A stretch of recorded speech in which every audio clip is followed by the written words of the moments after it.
بعض اوقات سوال اس لیے کیا جاتا ہے کہ انسان جاننا چاہتا ہے، انسان جاننا چاہتا ہے، اسے علم نہیں ہے، جاننا چاہتا ہے کہ مجھے علم نہیں ہے، آپ مجھے بتا دیں.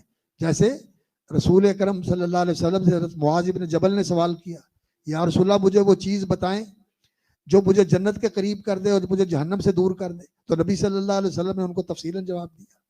اور ایک آدمی آیا، اس نے آ کر پوچھا یا رسول اللہ مجھے چیز بتائیں کہ میں جنت میں داخل ہو جاؤں. تو نبی صلی اللہ علیہ وسلم نے اس کو اسلام کی تعلیم بتائی. تو نبی صلی اللہ علیہ وسلم سے پوچھنے کے لیے صحابہ آتے تھے اور پوچھتے تھے، آپ جواب دیتے تھے. تو ایک ہوتا ہے جاننے کے لیے سوال کرنا، اور ایک سوال ہوتا ہے اس لیے کہ دوسروں کو معلوم ہو جائے.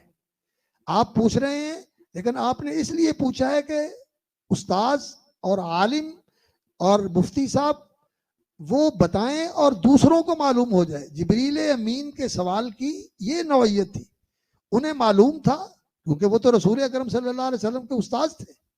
روح القدس علمہ شدید القوا، شدید القوا یہ رسول اکرم صلی اللہ علیہ وسلم کے معلم تھے، اور اللہ نے ان کو بھی سکھایا تھا، اور نبی صلی اللہ علیہ وسلم کو جبریل امین کے واسطے سے سکھایا اللہ سبحانہ و تعالیٰ نے.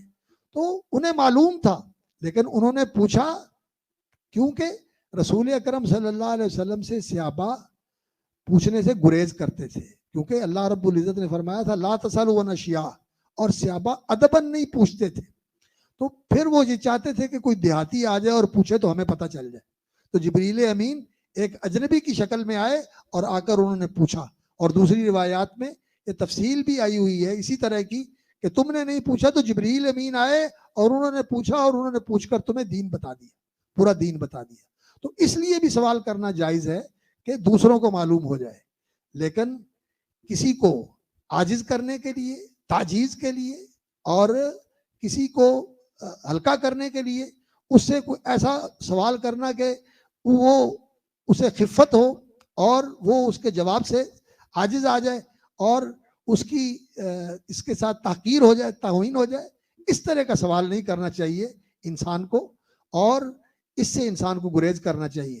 یا اپنی علمیت ظاہر کرنے کے لیے کہ میں جس چیز کے بارے میں علم رکھتا ہوں وہ لوگوں کو پتہ چلے کہ یہ بڑا عالم ہے، تو اپنی علمیت کے اظہار کے لیے سوال نہیں کرنا چاہیے، اور دوسرے کی تخفیف اور اس کی تحقیر کے لیے بھی سوال نہیں کرنا چاہیے.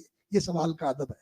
ہاں اگر آپ کو علم ہے تو اللہ تعالیٰ آپ کے علم میں اضافہ کرے، تو ایسے موقع پر انسان دوسروں کو بتانے کے لیے کوئی مجلس علم جو ہے وہ قائم کر لے، لیکن دوسروں کے بارے میں ان سے پوچھ کر ان کی تخفیف کرنا اور ان کے بارے میں لوگوں کو بدگمان کرنا یہ مناسب نہیں ہوتا. یہ رویہ اہل علم اور طلباء کو